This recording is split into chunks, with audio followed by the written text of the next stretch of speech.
I would like to introduce the amazing host of the Guild Book Group, Lija Hogan. Lija teaches at the University of Michigan, Ann Arbor. She is a principal experience research strategist at user testing, and she has worked there for almost 10 years. Lija is the longest serving member of the board of directors, and she has helped the Guild immeasurably. So it is my pleasure to welcome her and to turn the program over to her. Well, thank you so much for that kind introduction. I'm really immeasurably thrilled to have this conversation today. As Jake and I were chatting before, and this is why we were a little bit late getting started. I was just sharing some of the recent things that I have been learning about the topic that we're going to be covering today.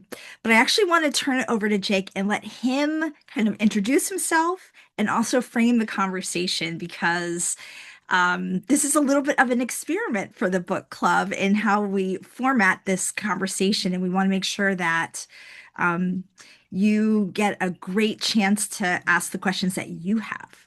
So, Jake, over to you. Well, thank you so much. While I'm sharing my slides, I'll tell you a little bit more about myself. Thanks everyone for attending. And my name is Jake Burghardt. I have a consultancy called Integrating Research, and I wrote this book called Stop Wasting Research, Maximize the Product Impact of Your Organization's Customer Insights. I've got a background that spans research all the way through to design and product management, been a generalist over the years, but I really dug into this topic with the help of Rosenfeld Media of research knowledge management. Researchers do such amazing things in their study processes, aligning with stakeholders to uncover the key uncertainties, delivering amazing results, having impacts that make a difference for customers in the business. And there's so much more that comes out of studies oftentimes that could be further applied. Research could be used as a business asset that keeps delivering value over time. The conversation in the industry has been a lot about research repositories, but knowledge management is also about making sure that the right insights show up to the right people at the right time in the right format to inform decisions. So this is a book with a bunch of ideas to kind of, yes, to think about tooling and repositories, but to expand from there and to think about how do we get more value out of research? How do we better integrate it into processes at large? And so it's structured around some basic causes that for underutilized research or wasted research. Starts with some background about, what is the problem? What are some things we could be doing to advance this? What is the business cost of not getting, of the untapped value of research? There's tons of wealth if you've spent time in repositories, and think about not just old news, but things that could have direct impact on where an organization is going next. How do we leverage those assets? There's a chapter on sort of finding your research sources within an organization, whether that's within a particular discipline or across disciplines, and coming together and mapping out research. And then thinking about this as an initiative over time, not just something that's sort of one and done. And then the majority of the book is a set of action ideas. And in the context of today's conversation, these are things that you can try out manually and then look for ways to use AI in order to augment them. We talk a lot about AI augmentation in the research process, and there's amazing thought leadership going on there. What happens after the study's complete and we're compiling research across studies? How can we get more value out of it there? This book is full of action ideas. No one's going to do all of the ideas in this book. It's not the point. The goal is to make sort of a scannable source to give us to think bigger about what we could be doing to manage research knowledge and get more value out of it. Not every idea is going to make sense for every organizational context or the resources, but trying out some things that look like potential winners, finding things that carry research forward, turning them into operations, and building momentum and an initiative over time. That's what this book, Stop Wasting Research, is about. So I'm And gonna I'm gonna pause you for just a sec. I think you tried to play the slides, but they're not showing. So you try resharing, and then I'll confirm for you that you're sharing them. oh, okay. Okay. Thank you very much. Yeah.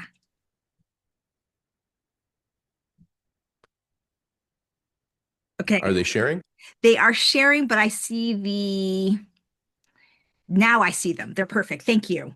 All right. I was speaking to this, which is kind of showing the hierarchy of different action ideas. And, one of the chapters is expanded here to show, the structure of all of the chapters is this breadth of different action ideas. So thanks for letting me know that the slides weren't showing. And when this slide, I'm particularly happy that you all could see it because I wanted to show some pictures of the book itself. One of the joys of creating a book with an amazing publisher like Rosenfeld is the ability to kind of figure out digestible ways to make this information tangible and accessible.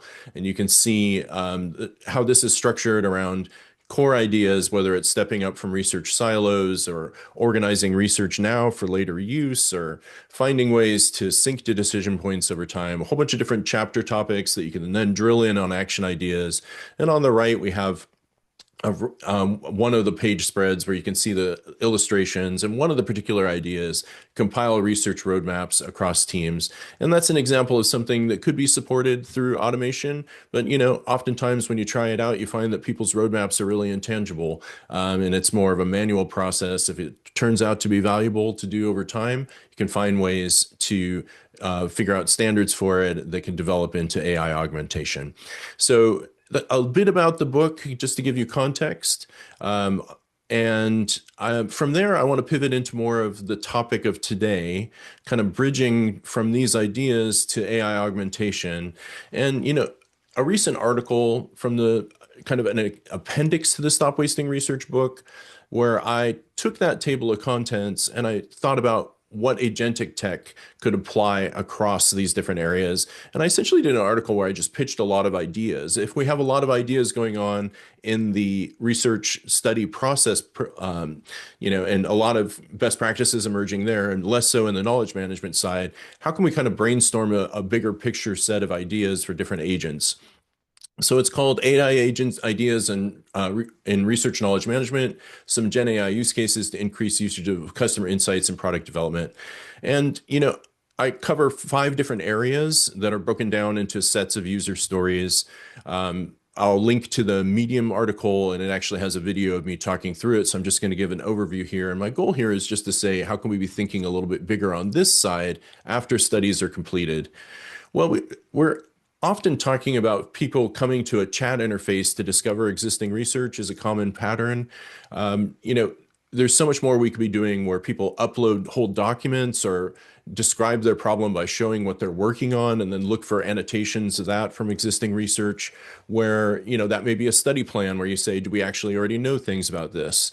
Or it could be something through all the way to the end of a specification where we're mapping research to that, as rationale for a particular plan or things to avoid in its process or all those values that research can deliver by bringing existing work products into an environment and finding research that match. That's an agent idea.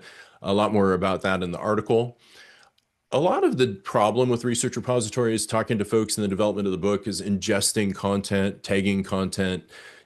People say AI makes tags go away. Structured content is something that generative AI thrives on. So figuring out the right things to structure and figuring out ways to support the creation of it. Maybe discovery of research in your organization. If you're using managed storage, I talked to some folks who all sorts of teams are in the same space that Model Context Protocol can access through an agent, finding research and finding deliverables that can be applied to your research repository, aiding in that process. A bunch of ideas about that in this article, just sketching the space. Stop Wasting Research is a lot about connecting research to planning. The 2 different information sources often. We want to forge linkages between them. Generative AI can play a role here in suggesting, as I mentioned, in discovering insights that match a document. But it can also say, how do we maintain these and pull status across them and do all the bean counting work that I, as an insight knowledge manager, have done in the past and figure out ways to automate it. So connecting research and planning, there's ideas on that. creating and distributing different types of reporting. At some one point, in the atomic research cycle, folks kind of announced the report was dead. It's far from the case. A report is a communication in a study time frame. It could be multiple reports talking to different audiences. When you come to pulling together existing research across studies, you can have all sorts of reports. And Stop Wasting Research has a lot of ideas around this, whether it's all new insights coming into research repositories, top insights for a particular team, or what have you. There's a bunch of ideas. And anytime you have a standard format and a body of content, AI agents can obviously play a role here in that transformation and getting those and distributing them. So there's some ideas about that in this article. And then maintaining repository contents. If you've owned a repository, you know the pain of making sure that things are aligned and lining up, checking on the expiration of things to make sure that they're still valid, all those sorts of things. Clearly, there's a role for agentic tech and thinking through some of these knowledge management actions for maintaining bodies of knowledge to make sure that when people draw upon them, they're great content that's going to help inform what's next. And so you can find the article on Medium. I talk about these different kinds of agents. Again, it has an embedded video where I talk through this. But just to give you a sense of, in knowledge management, we could be thinking about agentic tech along a variety of different real use cases that currently are difficult, or people aren't even doing them, but we can smooth the process so much potentially to make these things more common. I had some people, as soon as I published the article, which was essentially a brainstorm, I had some people reach out right away and say, hey, we're doing some of these things, particularly around ingesting research content and finding related research to hold documents, stitching together different kinds of insights, creating new kinds of reporting. There's clearly experimentation already happening. We're at the very beginning of a long curve of discovery together. And so this was one of my contributions to that curve. So much great going on in the research process. How can we think about what happens after the study and figure out ways that agents can fit into that? And from there, I want to make sure to leave plenty of time for conversation and questions. And when Lija originally reached out to me, we talked about a book club. What are you thinking about lately in these topics? And I want to talk about a pattern that I keep seeing where, a lot of folks, when I talk to them about Stop Wasting Research, they say, oh, we have managed storage. We can't afford a vendor. We have some managed storage, whether it's Drive or Notion or SharePoint, and we're going to use one of our approved agents over the top of it. We're going to make research discoverable. And again, so much of the focus on knowledge management is about just making things discoverable, not the follow through. The book has so many ideas about both, but just to focus on where people are at in the common pattern that I'm hearing, I want to talk about sort of a continuum where research point of view gets expressed in research repository systems, where a system itself can be low point of view or high point of view. And let me talk a little bit more about that. Where on the low point of view, research is an information source. It's an evidence provider. You can think of this as sort of, we're taking in the requests and giving data back, and what they do with it is their choice. Versus a higher point of view where researchers are stakeholders based on the evidence, based on what they've learned so far. They're active builders in product development. They're trying to influence what comes next. And this has always been a debate in the industry at the study level. And I lean heavily into the right side of this continuum, and respect that some folks want to, don't see themselves on that side of the continuum, and that's fine. There's room for, all sorts of perspectives, but that's the perspective I'm coming at from today. And let's talk about this in the context of one study, because I think that that's where most people operate, and it'll help us think about this continuum. And then we could talk about it in terms of repositories. We're on the low point of view side in a study. You can think about raw evidence files handed off to stakeholders. I've certainly talked to researchers where the operations in the company are so hard for running a survey, for example. You just help them, a PM, run a survey and give them the data. That's a very low point of view way of conducting research. Moving down the continuum, you can have a quick analysis from the field as sessions are completed, or something that's starting to include some interpretive labor. You can have findings organized for each participant. A lot of people are doing this with the support of generative AI at this point, trying to create individual documents for participants that they can feed into other analysis processes later. report with a logical but not prioritized sequence of insights. So maybe it's a customer journey or a flow through a particular feature. It's an organizer, but it doesn't have a lot of point of view about which insights are most important or what evidence is most important, versus a prioritized report of insights to drive next steps, actions, and planning. Something that says, here's the top things, here's a point of view on where the researcher thinks that there's most value for the customer and the business to do what's next, and then a bunch of other findings and potentially different reports for different teams. But you could think of this continuum, whatever points you would put along it, just to try and get us to think about this continuum of low point of view versus high point of view. I originally said, I thought of this in terms of interpretive labor. How much work have you put into interpreting? But with AI supporting that, it's less about having done the work in particular in some cases, and more about approving it and saying it matches what you're seeing, and it represents the point of view based on the evidence that you've collected, and the analyses that you've done. And so you can think of that at the study level, but then the question becomes, what about my focus is on repositories, activating research, knowledge management, downstream of individual studies. So what happens when we bring things together across silos? Well, a low point of view would say, we have individualistic work from researchers in different streams. We're all on our own assembly lines of knowledge, and we have these disconnected investigations. They remain the norm. This is one of the things that repositories get talked about as solving, but it's much easier said than done.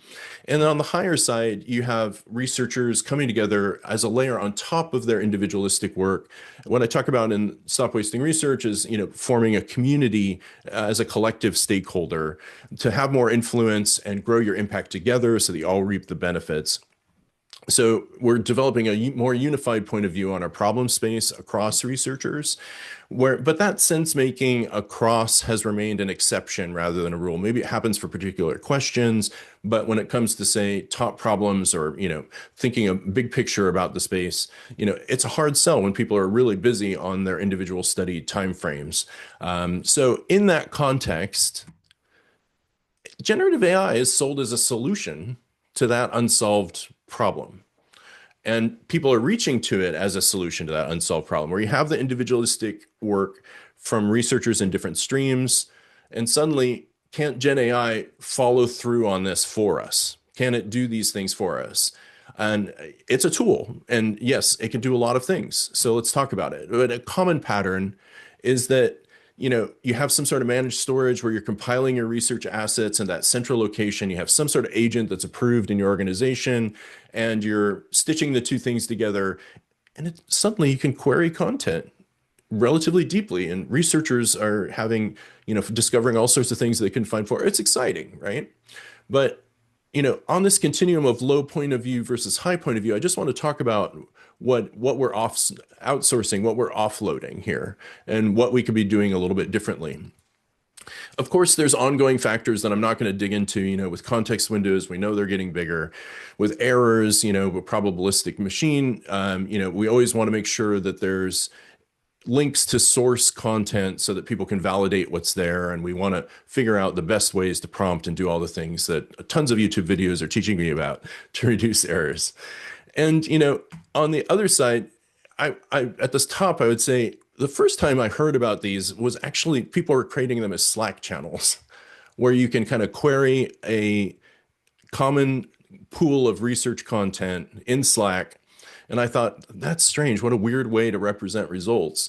And then the value of it came to mind, where even if the results that come back aren't perfect, having some sort of visibility into what people are doing, what people are searching, the opportunity to step in and have a conversation is huge. So many research repository tools don't provide that visibility except in logs or something. So the idea in real time to be able to see what people are wondering about, and if Gen AI isn't delivering the best stuff, to be able to step in and say, oh, you should also think about this, have a conversation. Knowledge management isn't just about delivering information. It's about, informing decisions, and researchers can bring all sorts of knowledge to bear in those conversations outside of individual studies. So I think whether it's, in a Slack channel or an agent that fires off a message to an alias or what have you, somehow having communication tied in is an amazing hack. But it doesn't solve the problem, right? It allows you to step in and fix errors that happen. And so I think when people think about and generative AI and opening it up to their partners in a particular team, they think about sort of this case. And oftentimes when I'm talking to folks, what do we know about this specific feature, this specific thing, where, you know, you have Gen AI over a body of content, and this agent finds the one amazing thing. It's great. Suddenly, this information is discovered, and because it's points to that single asset that is full of researcher point of view, insight seekers are finding something that's further down this continuum. And, you know, we can say that this is sort of an amazing case of something that maybe was really difficult before. But I hear another case that got me to create this presentation to talk to you today, where, you know, the question isn't so narrow. I talked to one design leader and I heard another person talk about this, where they're a basic configured agent over a pile of research content outputs. And they're asking, what are the top 10 insights for the customer type? They're not talking to the researchers. They're not, you know, looking at the results too critically. They get a result back and they take it as the outcome. Well, you know, so what does that really mean? It means that it's drawing from a ton of different information. You know, the model context protocol goes off and, you know, you have retrieval, augmented generation that pulls together content. Maybe some of the things don't use that particular word for that customer type, so they're getting left out. You know, there's a whole bunch of things that can happen, errors along the way, but even when it's operating at its best, if you have a bunch of disconnected research that hasn't been synthesized, you know, you're really offloading a lot to this generative AI. First of all, what does top mean? I've spent a lot of time prioritizing insights, and there are many different ways to think about top. You know, I've taken thousands of insights and come up with a top 10 theme in a huge organization before, presented them, you know, broadly. You know, like, it is a difficult conversation to figure out what top means, and we're just kind of offloading it. Who is that? We know that frequency is a common factor in generative AI. Which research assets are most authoritative? You know, some of them may have been a quick study that doesn't have much weight to it, and others may be, you know, that in-depth ethnography or the in-depth log analysis that really kind of has tons of weight to it. How is the system weighting those things? How should different contributors be combined? You know, how can these different things, different types of content weigh into this? And what I see in this question and a basic sort of not very configured generative AI interface over, you know, an agent over the top of a collection of research reports, let's say, is it's a lost opportunity to influence. We're expecting the system to pick up on that downstream work that we didn't do. And it's a business risk. You know, if someone's walking away and making big decisions based on that, you know, there's potential issues with this. So the question becomes, what can we do? I'll do a couple slides and then turn it over for questions. If we're trying to increase point of view, I would encourage you to think about two different things. One side is content. On the content side, you can think of low point of view content in a repository versus high point of view, more synthesized content. And you can think about how can we move our way up so that when a system is looking through our collected research, there's more point of view embodied in it. That, you know, we may have used generative AI in that analysis process across studies to figure out what is more higher importance and has more point of view, and, you know, it's a statement about what should come next from not just one study but from across studies. But we're not expecting, you know, an agent to do that analysis in real time and generate that output. We're doing some preparation work as one of the ideas and stop wasting research in order to make sure that that content is available when it's needed. So on the low end, you could talk about, you know, repositories of evidence, you know, data with limited structure or analysis.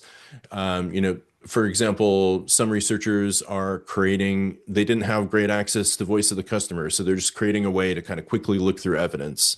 That's great, but if you turn that over to your stakeholders and you're giving them access to research evidence at a raw level, what does that mean? It's a very low point of view. Tagged theme, structured, analyzed data, if they can see researchers' pathways and, you know, there's structures in there and they're accessible, maybe you're going up the continuum.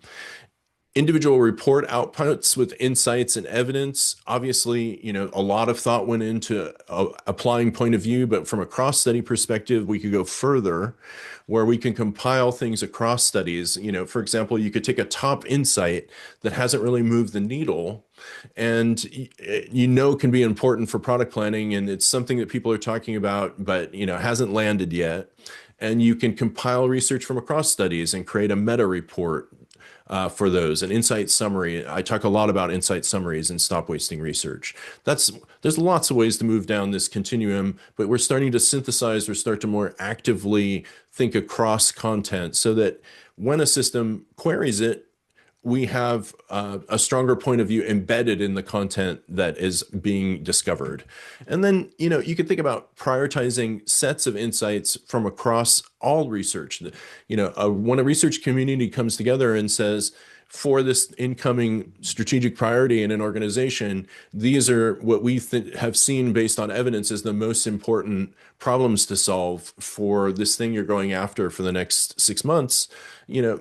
Certainly that cross-study point of view is a very high point of view deliverable. And how can we make sure that generative AI has access to that? How can we create those things so that we're not just offloading that point of view to whatever the agent returns on a given day? And not to be snarky, because it's amazing what it can do, but there's just a lost opportunity and potential for errors. And when we're talking about strategy, research is the beginning of product planning. And if we're going down the wrong road, then it's wasted resources. So that's on the content side. Let's talk about configuring a agent in order to better mine that content. On the low point of view side, I talked to some folks who are using sort of a quick researcher default in SharePoint over their, they've chose a preset essentially for a Copilot over SharePoint. This is a very low point of view. They haven't gone through and edited the purpose, goal, desired outputs, all those things that are a great system prompt. And you can find plenty about that searching around, what makes a great system prompt for an agent. Different tools have different limitations and it turns the amount you can add, but those are increasing over time. What context, what factors are the agent drawing upon that aren't directly related to the work? It may be models that you're trying to push, a customer journey, and you're trying to get the agent to filter results through that. Or, what are the things that researchers talk about and how they would frame the answer to the questions that you can build as smarts into the agent and see what happens and start experimenting around that, whether that's in system instructions or, in some cases like a skill or a different node in a workflow. There's a lot of different ways that can be represented in agents. In the system prompt, if you've developed different categories of point of view in your content where raw evidence is on the bottom and highly synthesized top insights are on the top, queries can match and respond with the highest priority or highest interpretation stuff in your available knowledge. You can kind of start to tweak. If someone asked you the question, you wouldn't just go back to the raw evidence, you would look to see what interpreted things are already available, right? So how can you get the system to do the same thing? Bias towards the top of your point of view outputs, and then if things aren't available, share other things, or sort and just show the most interpreted things first and then follow through. There's many ways to figure out ways to increase your point of view. These are just some ideas to kind of get us to push this model. We can think about it in terms of content, but we can also think about how we're shaping the agent itself. Some teams are just doing what's an excellent response to top questions. A lot of system prompts, if you look under the hood, are a bunch of example questions and answers. How can you kind of shape what would be ideal and give the agent access to that, whether that's in the system prompt or through another method? And then, we talk about this talk is about AI agents, and we are biased to thinking about this. Everybody's being asked to think about this. A browsable report, a browsable interface of top content or of recent content or different views, recognition over recall. We don't get rid of everything just because a chat interface appeared. Pushing content is the ultimate expression of point of view, showing up with a meta report and talking to someone at, a key planning moment. Obviously, there's many things outside of a chat interface, but, how can we kind of get people to push towards browse nodes and models rather than just always digging in and getting these concrete answers back for particular queries? Um, you may choose very different steps along your ladder. The important point is to be thinking about it. How do we embed more of our collective point of view into both the content that an agent is scouring and the agent itself? This is not a one and done thing, as I'm, hearing from some folks because they're just so harried. This is a representation of the point of view of your work as researchers. Are you just an information source, or are you a collective stakeholder? And how can we move? We're not going to solve this problem, but how can we kind of move in a better direction? And what experiments can we do towards that? To the point about experimentation, some evaluative questions to close.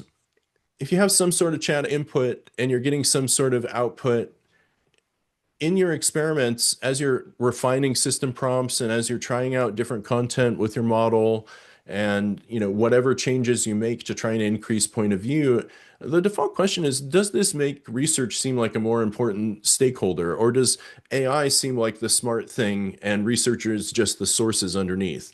Could we be asking it to give more verbatim responses? Can we be asking it to list researcher names for those things from the reports? Whatever makes sense in your context.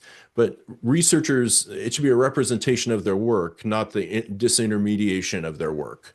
Does it showcase researchers' well-articulated point of view? I have a tenet for AI in the book is the more human interpretation, the less value in automated reinterpretation, where if someone's really slaved over the way to phrase an insight, how can we kind of make sure that that shows up in these sort of spaces? Or on the flip side, is it obscuring researchers' expertise? Does it introduce risk by replacing what should be human interpretive labor, or at least, collaborative and augmented experiences where we're thinking about what's most important in the research? Is it doing that, or have we offloaded too much? So some questions to get us thinking. If you already have an agent like this over a set of content, hopefully it gives you some ideas for evolution and things to try out. If you don't, then maybe when you're thinking about going in that direction, it gives you some ideas for requirements for what you might want to be thinking about. And it's not just in this sort of scenario of managed storage with an agent over the top. A lot of vendor tools have this issue as well. This is from a recent podcast where Maria Rosala from Nielsen Norman Group talked about designing around the person who's doing curation, because really this is a lot about setting up curation. It's incredibly important. I think some of the tools that I've experimented with have not taken that into account whatsoever. I believe there may be a naive belief that this role will go away if we have AI, but I haven't seen many tools that do that yet. So vendor tools is something to look at as well if you're reaching out to, a more tailored system for your research knowledge management. And I want to wrap there to make sure to leave plenty of time for conversation. You can find me on LinkedIn. I welcome connections and conversation. And there's a discount code there for the book. If you buy it on Rosenfeld Media, 20% off at SWR pod. That'll show there was a box in the checkout process. So thanks so much to the UXR Guild for the opportunity to present, and I look forward to the discussion. Yeah, I am so thrilled. I know I was thinking a lot during the conversation because I think the thing that really resonated for me was it sounds like we need librarians again to a certain extent, because to me, there's this infrastructure of metadata that's required in order to drive the education of the agent. So I'd love to hear your perspective on how do you help to create those connections as you're driving up that point of view ladder or towards, the right end of the spectrum? Because I can see moments where it makes more sense for humans to be in the loop, but to have AI drive some of the grunt work that's required to be able to create those connections, because LLMs don't do that automatically, right? Like you gotta Right. train them. So love to hear your perspective on that. Yeah, so I mean, on the librarians topic, I think the history of UX is full of librarians adapting into design spaces, into all sorts of spaces. There are still a lot of librarians entering the field, and then there's always this question of the specialized role of the librarian. It's a hard sell in a lot of organizations, but certainly some organizations have that role, and there's no substitute for someone really owning the structuring and delivery of information to greatly undersell the value that a librarian provides. And a lot of teams, you're having to kind of be a hack, right? And we can follow some patterns along the way that get us to some of that value, where, at a most basic level, are we describing each asset in a uniform way? I talk about descriptive metadata, essentially leveraging what the research ops community came together for the minimum viable taxonomy, where if I click into any of those assets in a chat, how do I get a quick understanding of what that asset is? What is the nutrition facts for that asset? That's something that AI can help develop, is one of the things that I pitch, is like if you have a standard, it could suggest and you approve. It also becomes a basis for smarter querying because you can have diverse research reports, but they're kind of unified under this common method of description. I think in the past, a lot of it, well, not in the past, there's still a branch where that's done in like high-end vendor tooling is all the tagging. And that's still very much a lot of people's world. And there's a lot of power that comes for that, where you don't have to be a builder. You don't have to manage all these things, all the benefits of having a software as a solution, service solution.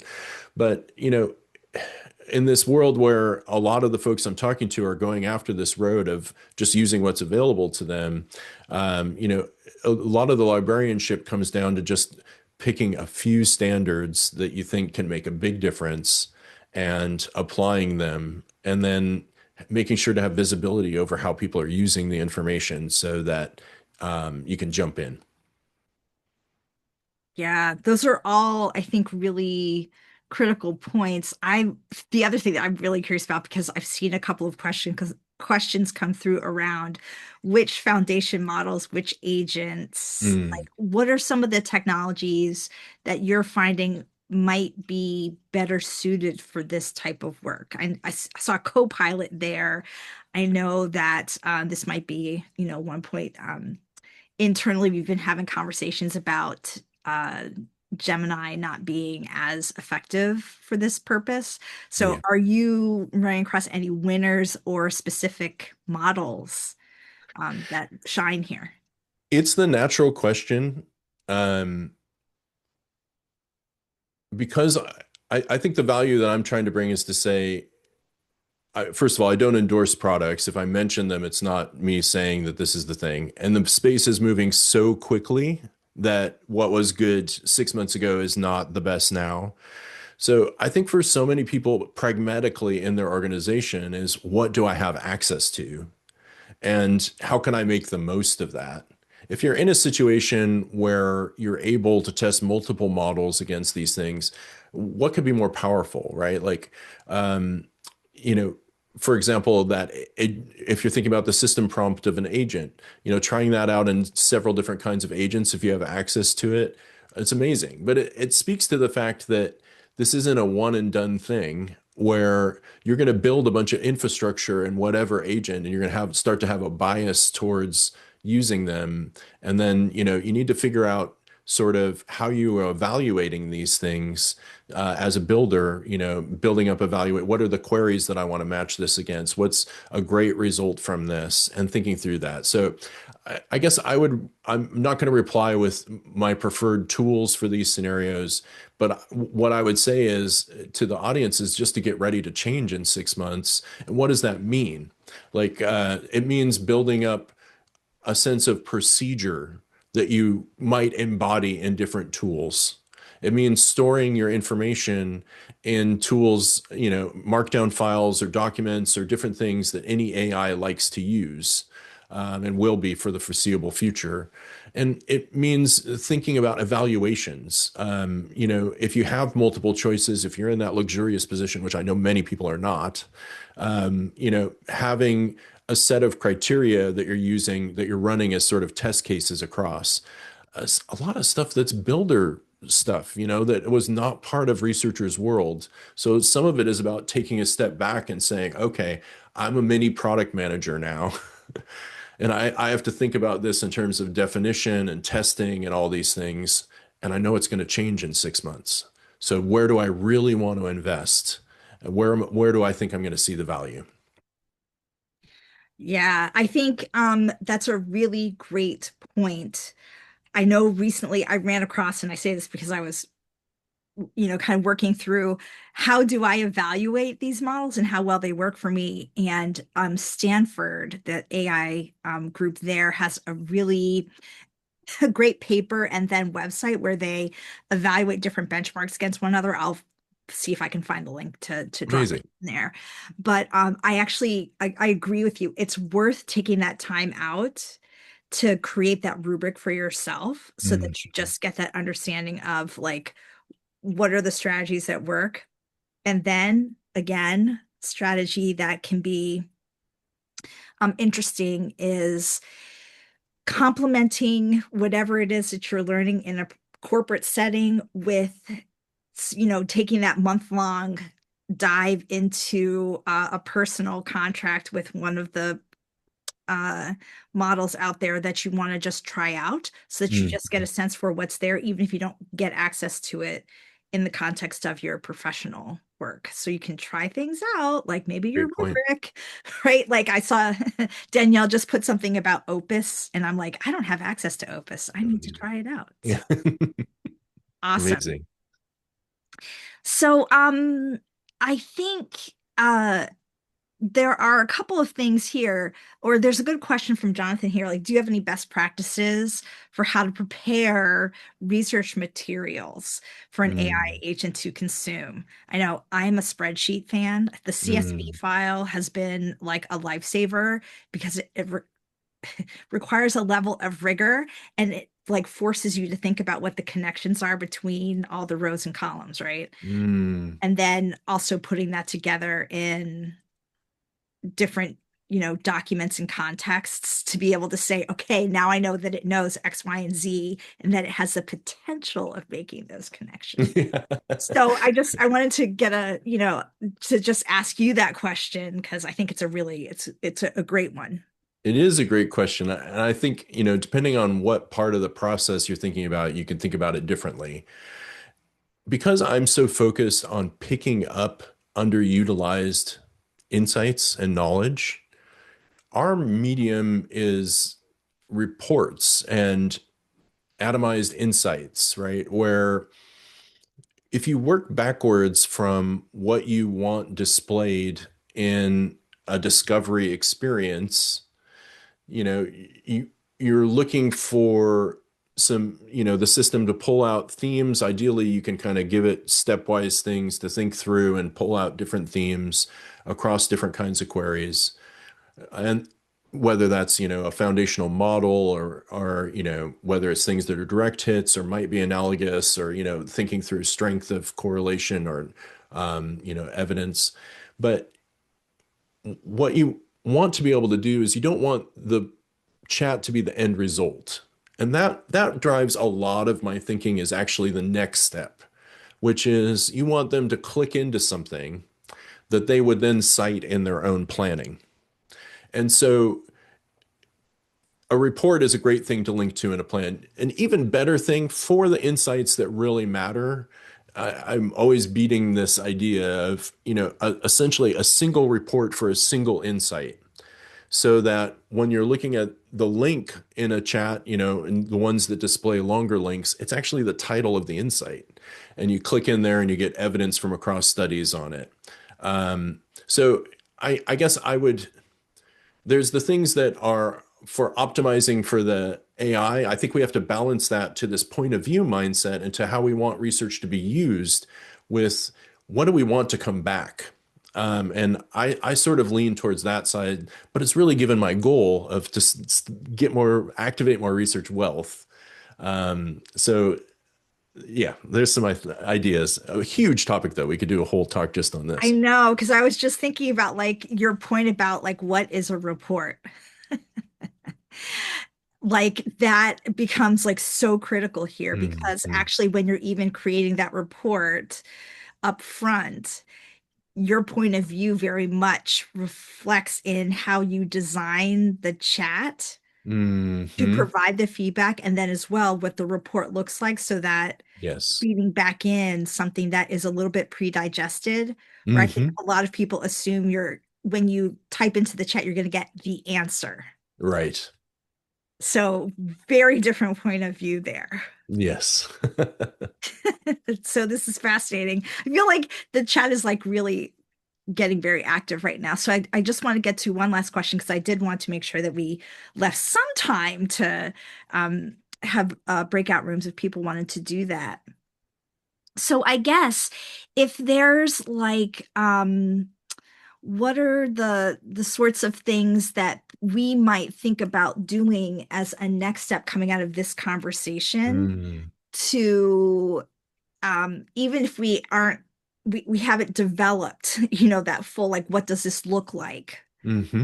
When I say this, I mean like a high point of view setting in for a research repository. Like how do I Yeah. get to that next level of maturity?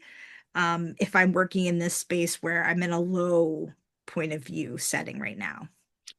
Yeah, I mean, I'm always for trying out things in a very hands-on way and experimenting with them before figuring out ways whether they're valuable enough to scale up. And then from scaling up comes augmentation and automation, right? So, so much of what I talk about in Stop Wasting Research with this sort of cross-study perspective is, connecting the dots across past research, but for important priorities. So, if you were going to do one thing differently that can kind of lead you down this road, you could look at upcoming priorities, whether it's a vector in your organization, a trend that a leader's talking about, something your team's going to do next quarter, what have you, something that you know is important coming down the pipe.